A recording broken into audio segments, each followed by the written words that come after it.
BUBU'S journey, a family trip becomes a survival story.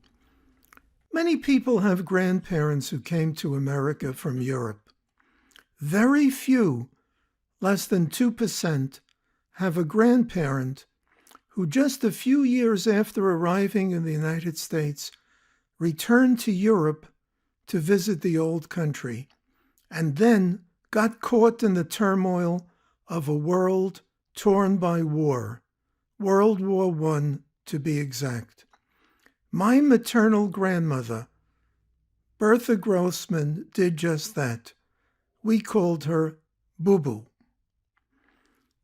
This is the story of BUBU'S journey, what her trip did to my grandfather, Israel Grossman, who did not go with her on that trip, the effect that the experience had upon the lives of the other family members, how BUBU dealt with the hardships and the deprivations of that journey, and the key fact that she survived. BUBU was born in 1883 in Wenden, a small town in Latvia, about 50 miles from Riga. She graduated from a gymnasium, which would be our equivalent of high school, or perhaps a community college. This was a huge accomplishment, as BUBU was Jewish and female, and obtaining an education meant overcoming those perceived obstacles. Still, she gave every indication of being educated. BUBU was fluent in Russian and German. She understood Polish. She spoke and read Yiddish, reading the Yiddish newspaper daily. She could read and write in those languages. In America, she went to night school to learn English.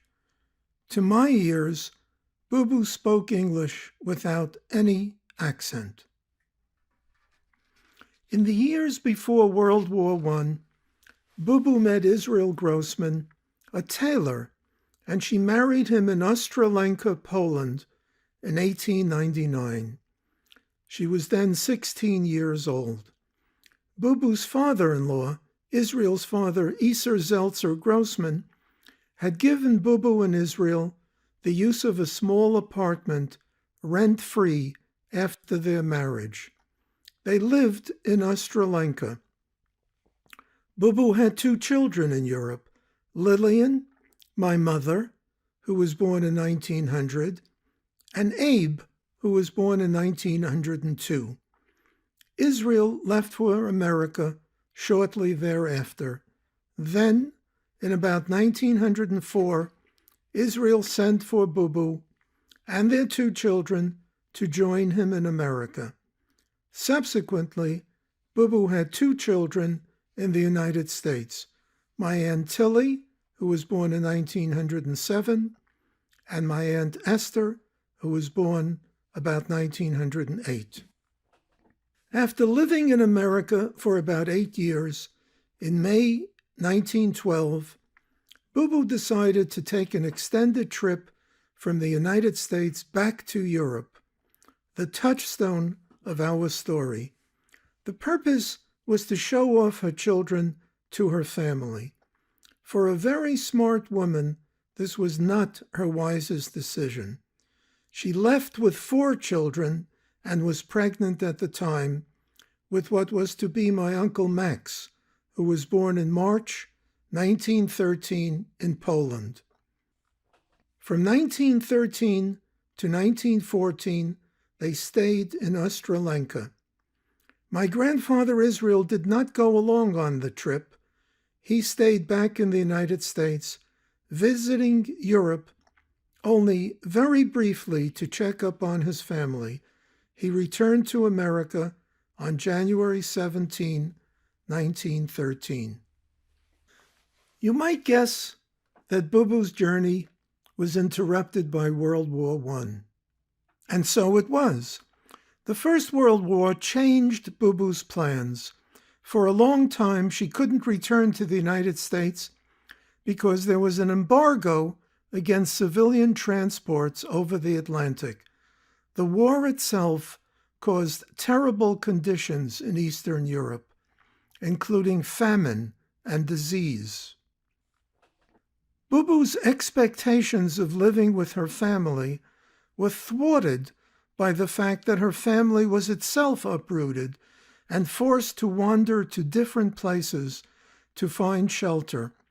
Her circumstances were such that Bubu had no safe place to stay. Bubu's trip was a life-changing event for both her and her family. In 1914, Bubu and her children were chased from city to city until they went to Russia. She had a sister in Kremenchuk, where incidentally my mother had been born. Still, they could not stay there. Instead, they went to a city named Kamyshin, which was about 48 hours away from Siberia.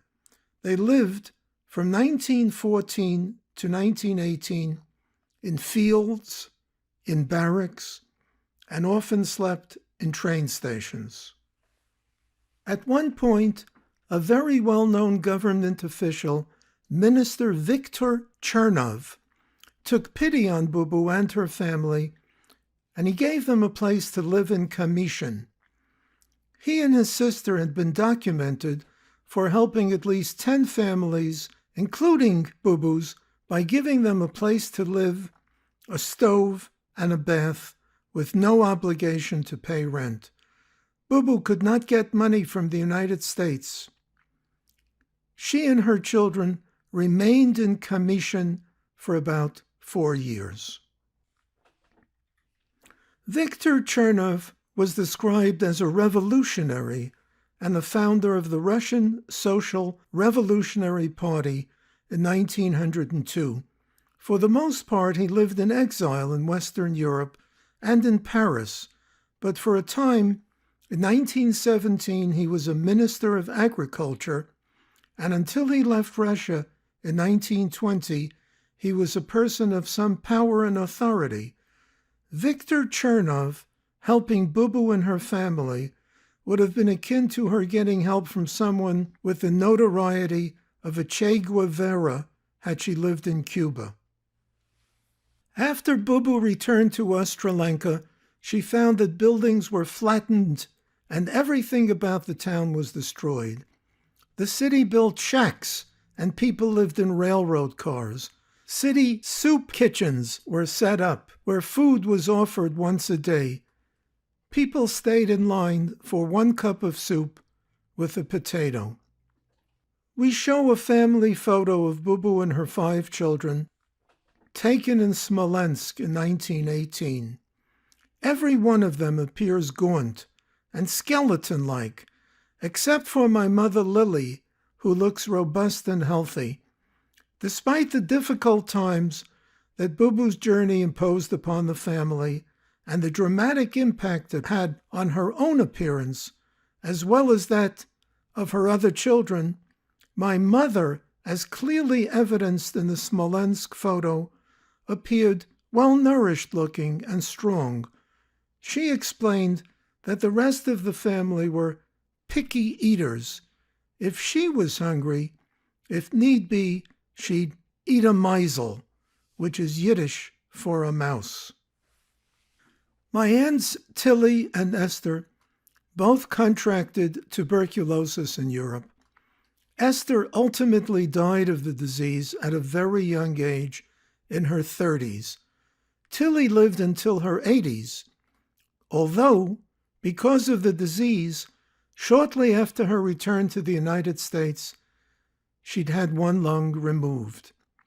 From 1918 to 1920, the Atlantic Ocean was mined, and the American Council advised the family against traveling during that time. And so Bubu applied for a visa from the American consulate in Warsaw in January of 1920. Bubu's plight was written up in an English-language newspaper, which appeared on or about June 25, 1919, and described my grandfather's reaction to the story. The newspaper reported that Bernard Horwich, the chairman of the Joint Relief Committee of Chicago, was in New York telling what he had seen after he had visited Poland for several months. Mr. Horwich spoke at a luncheon in Lower Manhattan at the Broadway Central Hotel. Most of the stories he told were gruesome in the extreme, including specific instances of families that he named that had starved to death. In the midst of the most horrendous stories, Mr. Horwich told the story of Bubu and her 5 children, who, as he told it, were alive but living without shelter in an alleyway. The article stated that Israel, my grandfather, was not present at the lecture, but he subsequently found out about Mr. Horwich's account, and it had a most dramatic effect upon him. The fate of his family preyed so heavily upon Israel Grossman's mind that he snapped. Several weeks later, a patrol wagon backed up in front of his home and carried him away to a mental asylum. The article cruelly described him as a maniac.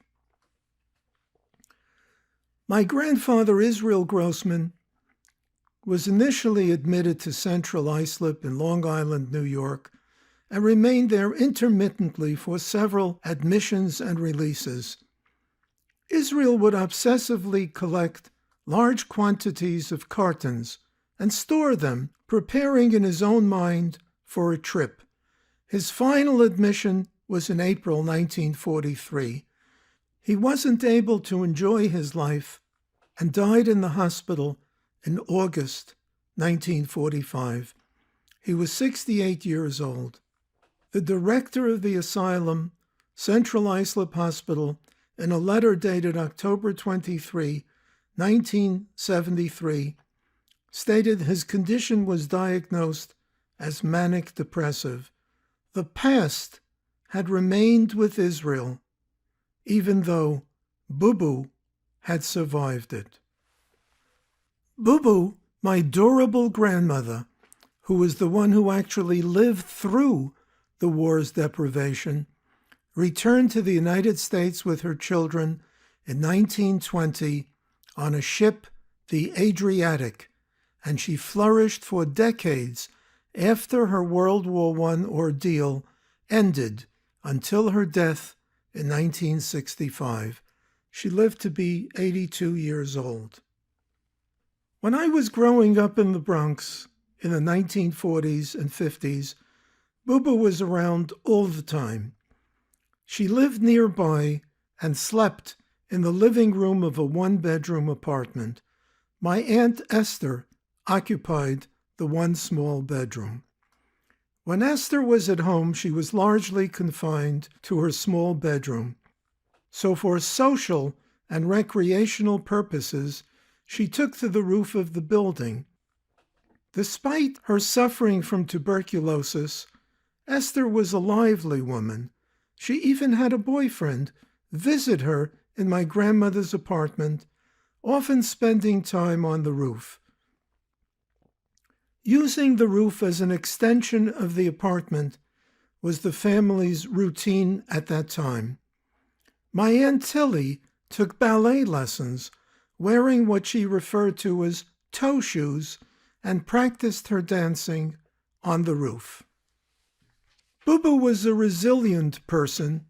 Physically, she was short and sturdy. In about 1948, she had had a collision with a trolley car which ran on the tracks in front of her building. A part of the trolley's wheel made a deep cut over her forehead. The trolley was totaled and had to be taken out of service. Bubu stayed intact. She remained very much in service for many years thereafter into her early 80s.